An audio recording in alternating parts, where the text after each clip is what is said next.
பாடல் வேண்டும்.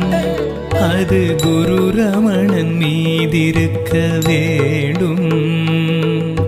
துணையாக அவன் இருக்க வேண்டும். பழி துணையாக அவன் இருக்க வேண்டும். நாம் மலைவலம் வர வழி காட்ட வேண்டும்.